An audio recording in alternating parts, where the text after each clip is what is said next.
Before we look at today's lesson, let's do a little review. Here we're asked to evaluate the following. So we're given three different functions, f of x, g of x, and h of x above. And for the first case, we want to find f of 4. And so remember, when you want to find f of 4, that you're really finding what the output is when the input is 4. So in this case, we would sub in 4 for x in for the f of x equation. And so we get 3 times 4, which is 12, plus 11, which gives me 23. And so if I wanted to find g of negative 2, I would again simply sub in negative 2 wherever I see an x for the g equation. And notice there's a couple places where we see x involved with the x squared and also with the 3 in front. And so if I plug in negative 2, remember order of operations here, looks like the first case becomes negative 4, minus 6, because 3 times negative 2 is negative 6, and then minus 4 at the tail end. And so it looks like I get an overall answer of negative 14. And for the last case, h of 3 would be simply subbing in 3 for x. And so if I sub in 3, looks like I get negative 21 minus 19, which is overall negative 40. So let's take a look at these then. So if I wanted to find f of negative 4, well, I would simply sub in negative 4 in for x. And here I would get a numerical answer. So I get negative 16 minus 9, which ends up being negative 25 overall. And that would be my answer for number 1. But now notice number 2 says find f of a. Well, if I plug in negative 4 to find f of negative 4, to find f of a, I would simply just plug in a wherever I see an x, and I would have to simplify this. Now notice in this case, we don't get a numerical number. We actually get an expression back. In fact, we get 4a minus 9, and that would be our answer in terms of a. So for instance, if I wanted to plug in a smiley face, well, then I would simply plug in that smiley face in for the x variable.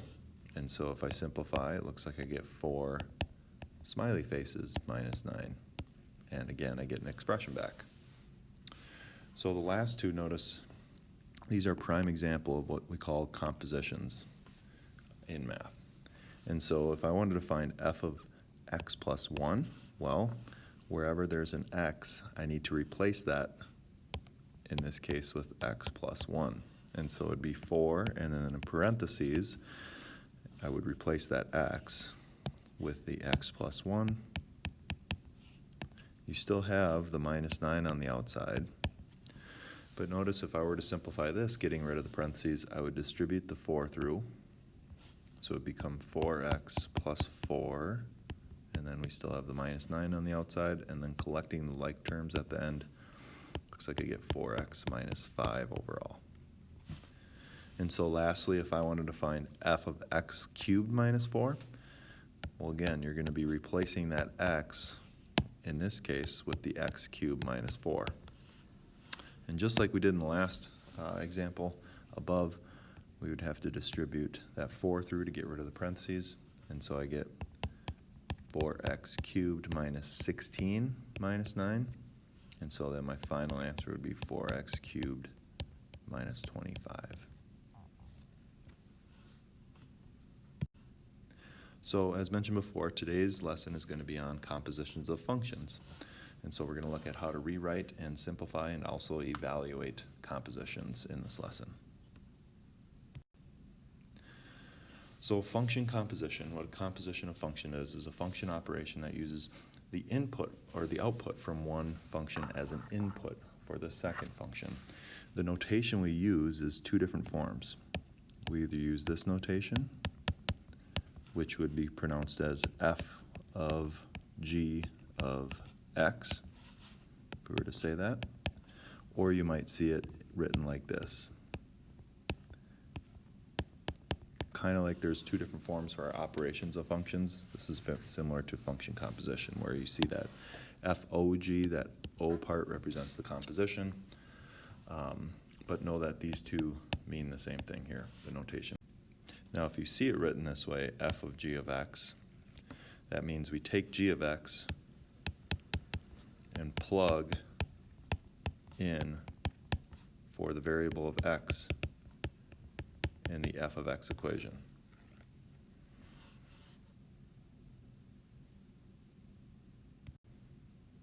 So let's take a look at a few examples here. So it says evaluate the following compositions of functions. We're given f of x, g of x, and h of x. And so in the first case, we want to find g of f of x. Well, notice g of x is 3x minus 5. If I said simply find g of 3, I would plug in 3 in for that x. This is just a little review. And I would simplify.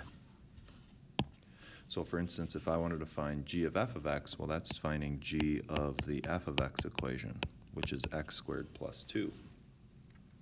And so if I wanted to find g of x squared plus 2, I would sub in and replace x with the equation of f of x, which is the x squared plus 2. And so in this case, a visual, what you'd be doing is taking this entire equation now and plugging it directly in for x. And so we need that set of parentheses to group it. And to get rid of this and simplify, we would simply distribute that 3 through.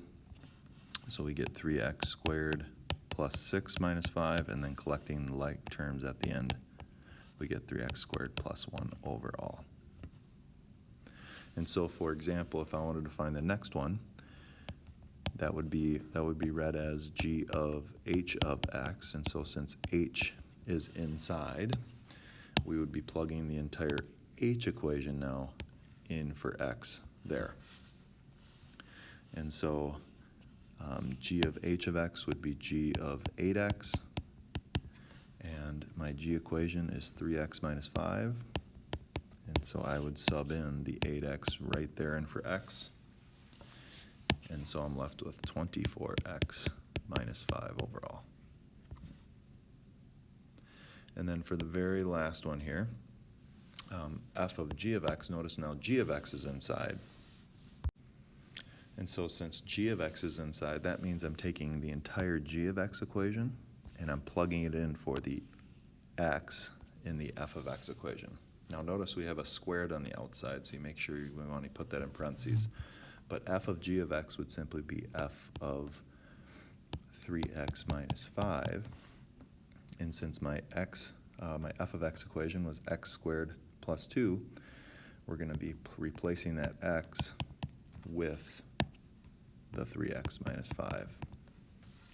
Now this one might be a little bit harder to simplify, because if you were to simplify, you actually have to FOIL that out, that first term, because it's squared. So that means there's 2 factors of that. And so if I were to simplify this, it would be 3x minus 5 times 3x minus 5, and then we still have the plus 2 on the tail end. So foiling the first, I would get, looks like 9x squared minus 15x. The inside would also be minus 15x. And then the very last looks like is positive 25. And then we still have the plus 2 in the very end. And so if I collect terms here, there's no other x squareds. Looks like together I get negative 30x, and then the last 2 become positive 27, and that would be my overall final answer for that last one. So take a moment and see if you can try to find these compositions. The very last one is kind of one of the hardest ones, where you kind of almost have to focus on finding g of f of x, whatever that equation is, and then find f of that equation by plugging it in. So you can pause the video, try your best, and we'll go over this in a few seconds. Good luck.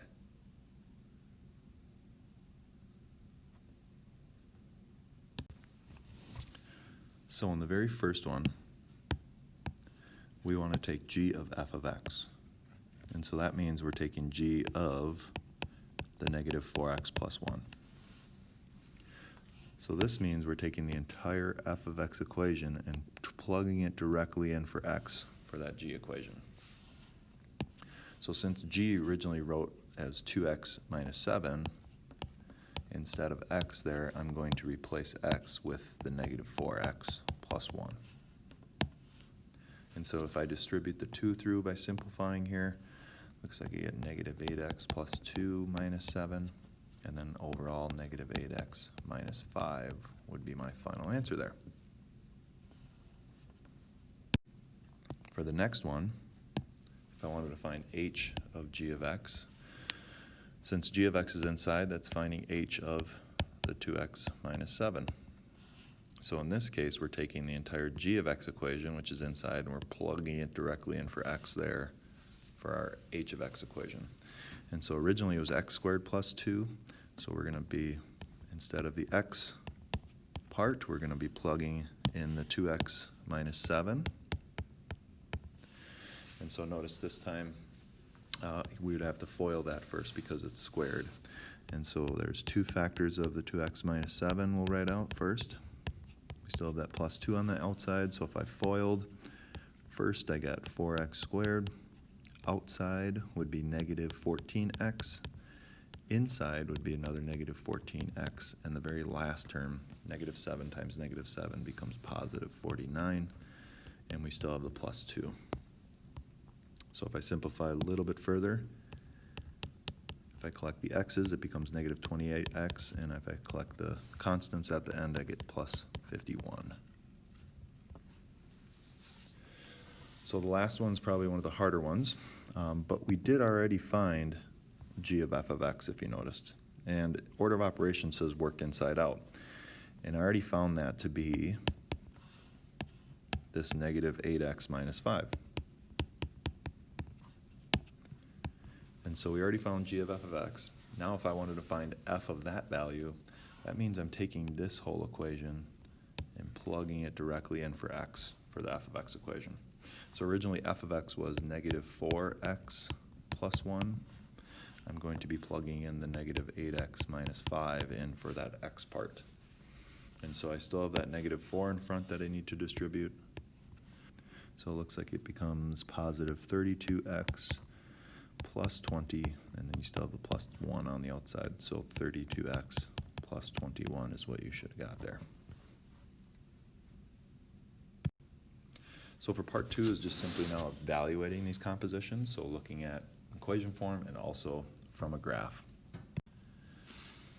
So when we're evaluating function compositions, it's best to work inside out. Remember order of operations here. And so if you take a look at the first example, we want to find g of f of 3. Well, the first step would be, let's find what f of 3 is first. And so f of 3, if I were to plug it in, would be 9 minus, in this case, we're subbing in 3 in for x.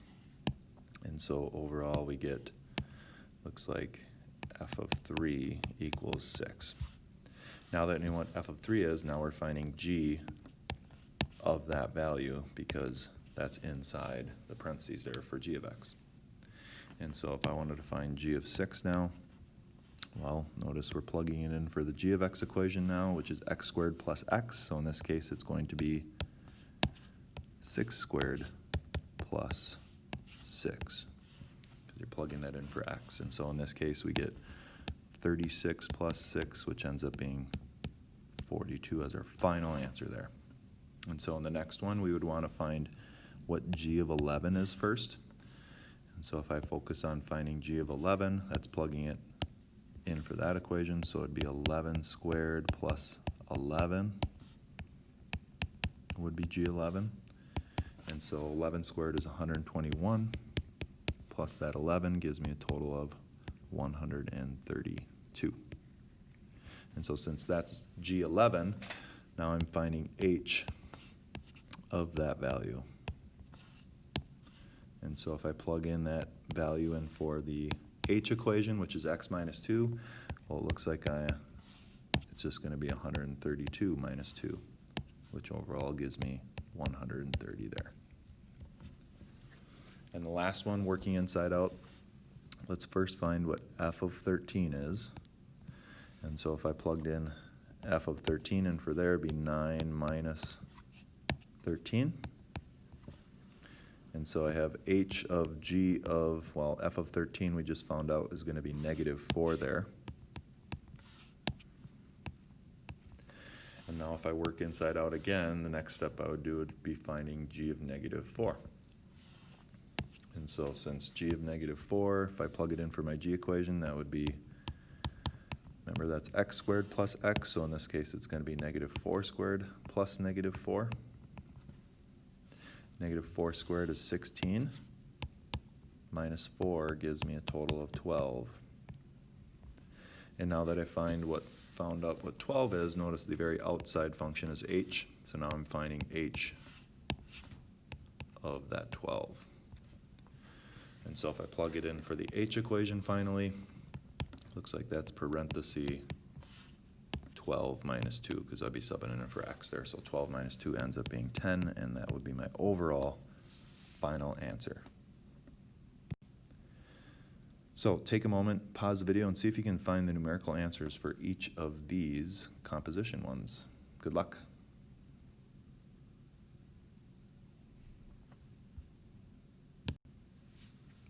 So for the first one, if I first try to find what g of 0 is, if I plug in 0 in for the g equation, it looks like I get negative 2 or negative 5 overall. And so f of negative 5 would be my next step to find. And f of negative 5 would be plugging in negative 5 wherever I see an x there. So it would be negative 5 squared minus 3 times negative 5 plus 7. Looks like I get 25 plus 15 plus 7, which gives me a total of 47 you should have got. And for the next one below it, the first step would be let's find f of negative 3. And so if I plug in negative 3 in for x, for my f of x equation, it's going to be negative 3 squared minus 3 times negative 3 plus 7. And so it looks like I get 9 plus 9 plus 7, which ends up being 25 there. But remember, we're not done there. That's just what f of negative 3 is. And so now we want to find g of that value. And since my g of x equation is 3x minus 5, I'm going to be plugging in 25 in for x. So that's 3 times 25 minus 5, which ends up being 70 as my final answer. On the right ones, f of 2, if I plugged in 2 for x for the f of x equation, f of 2 would be 2 squared minus 3 times 2 plus 7. And so it would be 4 minus 6 plus 7. It looks like we get 5 overall there. And then now I'm finding h of 5. And so if I plug in 5 for x, that's going to be 3 parentheses 5 squared minus 5. So it's going to be 3 times 25 minus 5. So it looks like I get an overall answer of 70 for the top right. And then the last one, if I were to work inside out, f of negative 2 now. If I were to find f of negative 2, that'd be plugging in negative 2 in for x. So it'd be negative 2 squared minus 3 times negative 2 plus 7. Looks like you get 4 plus 6 plus 7, which ends up being 17. And now if I work inside out, now you're finding h of 17. And so h of 17 would be plugging in 17 in for x for the h of x equation. And so it would be 3 times 17 squared minus 17. So if I did order of operations here, 17 squared first, multiply that by 3, and then subtract off 17. You're going to get a big number here of 850. But now that we found what h of 17 is, now we're finding g, lastly, g of that value. And in this case, it's 3 times that value minus 5. So in this case, it's going to be 3 times 850. Subtract off 5. Overall answer of 2,545 was our final answer there. So take a moment, look at the practice out there on Canvas, try your best on all those problems. Don't forget to check the key on there, and lastly, submit that formative assessment before the end of the day. And have a great rest of your day.